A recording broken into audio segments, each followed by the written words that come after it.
Hi guys, hi చెప్పు. Hi. So this is my బామ్మర్ది సాయి, నీకు అందరికి తెలిసే ఉండొచ్చు, తెలియకపోతే వీడి తరఫున మీకు హాయ్. సో ఈరోజు మనం ఏం చేస్తున్నాం రా? దమ్ బిర్యానీ, గోంగూర దమ్ బిర్యానీ. దమ్ బిర్యానీ పులావా? పులావ్. మళ్ళీ చెప్పు. పులావ్.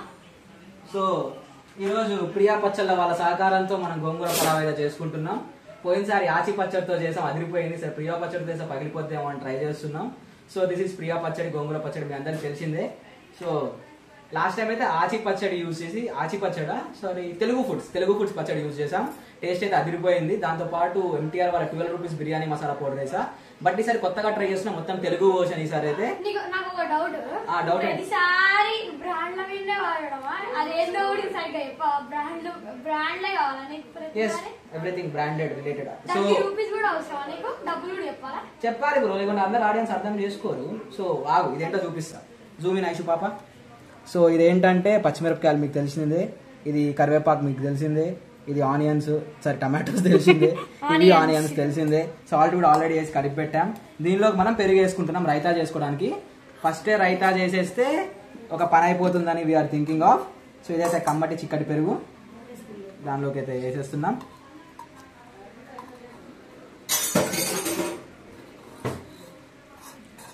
సాగు ఆగు వేద్దాం. సో చాలు ఇంత రైతా అయితే చాలు మాకు. సో ఈ రైతా ఎప్పుడైనా సరే కొంచెం గట్టిగా ఉండేటట్లు చూసుకోండి, వాటరీ ఉండకూడదు. కన్సిస్టెన్సీ చాలా గట్టిగా ఉండాలి. సో ఇట్లా గడ్డలు లేకుండా కలిపేసుకోవాలి, ఇస్ ద మెయిన్ కి. కానీ కొంచెం సాల్ట్ తగినంత, మరీ అంత కాదు, కొంచెం ఎక్కువ, ఇంకొంచెం. నీకంటే బీపీ ఉంది, మాకు ఉండాలి. ఇంకొకసారి. Okay done. So this is our చిక్కటి చక్కటి raita. So we are going back there. ఏం చేద్దామో స్టవ్ మీద చూద్దాం. Over to stove. So ingredients వచ్చేసి ఇందాక చెప్పుకున్న ప్రియా పచ్చడి, ఇది నెయ్యి, నూనె అక్కడ ఉంది, ఇది అల్లం వెల్లుల్లిపాయ పేస్ట్, ఇది నానబెట్టిన బియ్యం, సోనా మసూరి వాడుకునే బాస్మతి వేస్ట్ దీనికి. సో పచ్చిమిరపకాయలు, ఉల్లిగడ్డ, tomato, onions, garam masala, sorry ఉల్లిగడ్డ, ఆలుగడ్డరా మీ కన్ఫ్యూజన్. సో ఇదైతే గరం మసాలా, ఇంకా బిర్యానీ మసాలా కలిపింది. ఇదేమో పత్తర్కి ఫూల్, మన బిర్యానీ ఆకు, షాజీరా, ఆ దినుసులన్నీ ఇవన్నీ. సో మనమైతే స్టవ్ ఆన్ చేసి ప్రాసెస్ లోకి వెళ్ళిపోదాం. గిన్నె పెట్టాలి, అవన్నీ చెప్పవా? గిన్నె పెట్టాలి, గిన్నె మీద మంట పెట్టాలి, అవన్నీ నాకు తెలుసురా. సో ఆయిల్ తగినంత కంటే ఎక్కువనే వేసుకోండి, మంచి ఎర్రగా ఫ్రై కావాలి ఆనియన్స్. సో బిర్యానీస్ పలావ్స్ లో బేసిక్ ట్రిక్ ఏంటంటే క్యారమ్లైజ్ అవ్వాలి. మీరు వేసిన ఇంగ్రీడియంట్స్ అన్ని బాగా ఫ్రై అయ్యి ఆ ఫ్లేవర్స్ అన్ని ఆయిల్ లోకి అబ్జర్వ్ అయితేనే టేస్ట్ అనేది బయటకు వస్తుంది.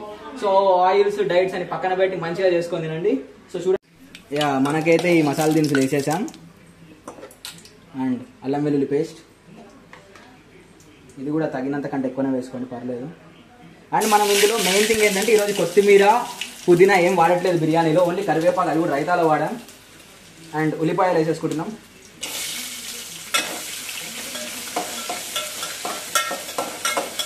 సో ఉల్లిపాయలు ఎర్రగా ఫ్రై అయ్యేంత వరకు వేయించేసుకుందాం. సో ఆనియన్స్ మంచిగా క్యారమలైజ్ అవుతున్నాయి. సో ఈ గ్యాప్లో మనం ఏం చేద్దామంటే ఫ్లేమ్ కొంచెం తగ్గిద్దాం, మాడిపోతున్నాయి. సో పచ్చిమిర్చి, ఆలుగడ్డ, అదే పొటాటో మీ భాషలో, ఇది లైట్గా ఫ్రై అవ్వాలి పొటాటో, ఎందుకంటే ఉడికిపోతుంది. ఇది ఒక 3 minutes 4 minutes వేయించుకొని తర్వాత మనం టమాటో, పెరుగు, మిగిలిన మసాలాలన్నీ వేసి కలిపేద్దాం. సో మనం ఇదంతా ఫ్రై అయిపోయింది కదా, లైట్గా పెరుగు అయితే వేసేసుకుందాం. అండ్ టమాటో ఇప్పుడు వేసేసుకుంటున్నా, ఎందుకంటే ముందే వేస్తే మరీ మెత్తగా అయిపోతాయి. And we have our biryani masala and garam masala here. ఇది ఒక 1 spoon దాకా వేసేసుకుంటాం రెండు కలిపి. And here comes our star item gongura pachadi. You're trying it out. And ఈ స్టేజ్లో లైట్గా సాల్ట్ కూడా సెట్ చేసుకోండి, జస్ట్ కొంచెం నాకు తక్కువైంది అనిపిస్తుంది. And just adding some. ఇదంతా కలిపి ఇప్పుడు హై ఫ్లేమ్లో పెట్టుకోవచ్చు, మనకి లిక్విడ్ ఇంగ్రీడియంట్స్ ఉన్నాయి కదా ఎలాగో. ఇది చూడండి హౌ బ్యూటిఫుల్ ఇట్ ఈస్. నాకైతే ఫుల్ టెంప్టింగ్ ఉంది. ఇది బాగా ఉడకాలి, ఎందుకంటే గోంగూర, పెరుగు అవన్నీ ఉన్నాయి కదా, అవన్నీ మంచిగా ఫ్రై అయ్యి నూనె బయటకు తేలాలంటారు కదా, ఆ కన్సిస్టెన్సీ వచ్చేంత వరకు ఫ్రై చేయాలి. వాటర్ ఏం లేదండి, 1:1.5 or 2 రేషియో. మీరు రైస్కి ఎక్కువ వేసుకుంటారు అంతే, దానికంటే కొంచెం తక్కువ వేసుకోండి, బికాజ్ ఇక్కడ ఆల్రెడీ పెరుగు ఇవన్నీ ఉన్నాయి కదా. అది స్మెల్ వస్తుందా? మంచి స్మెల్ వస్తుందా? టెంప్టింగ్. కూల్. సో ఈ గ్లాస్ తో నేను 1.5 కప్ బియ్యం తీసుకున్నా. కరెక్ట్ ముగ్గురికి సరిపోడు. సో 3 గ్లాసెస్ ఆఫ్ వాటర్ వేస్తున్నాం మనమైతే. సో మొత్తం వేసేస్తున్నాం, ఆల్రెడీ కొలిచి పెట్టుకున్నా. సో ఇది కొంచెం లైట్గా చిన్న బాయిల్ రావాలి, రోలింగ్ బాయిలింగ్ అంటారు కదా. చూడండి మీకు మసాలా ఎంత బాగా అనిపించేస్తుందో ఇందులో. సో ఈ స్టేజ్లో మనం కొంచెం నెయ్యి యాడ్ చేసుకోవాలి. లాస్ట్కి దించే ముందు ఒక చిన్న స్పూన్ నెయ్యి యాడ్ చేసుకోవాలి. అప్పుడు ఫ్లేవర్స్ మొత్తం ఇలా జయ్యి అని వస్తాయి టేస్ట్. ఇప్పుడు మనం రైస్ యాడ్ చేసుకొని మూత మూసేసుకోవడమే. రైస్ వేసి ఒక 10 to 15 minutes మూత మూసేసి దించే ముందు కొంచెం కొత్తిమీర కరివేపాకులు లాంటివి లైట్గా నెయ్యి వేసి 5 minutes అంతే ఉంచి దించి తింటే ఉంటుంది. సో మనకు పలావ్ అయితే నియర్ బై రెడీ అయిపోయింది. సో ఇట్స్ నాట్, నేను రెగ్యులర్గా చేసే స్పైసీ పలావ్ అయితే కాదు ఇది. నేను రెగ్యులర్గా అయితే బిర్యానీ పేస్ట్ అని అదని ఇదని వేసి మస్తు స్పైసీగా చేస్తా. It's basic comforting pulao. ఎక్కువ మసాలా ఉండదు, చాలా ప్లెయిన్ ఉంటుంది. పిల్లలు కూడా చాలా ఈజీగా తినవచ్చు. స్పైస్ ఉండదు, ఫ్లేవర్ఫుల్గా ఉంటుంది. కావాలంటే దీన్ని మీ స్పైస్ లెవెల్స్ తగినట్లు అడ్జస్ట్ చేసుకోవచ్చు. కారం పెంచవచ్చు, ధనియాల పొడి వేసుకోవచ్చు. It's all up to you.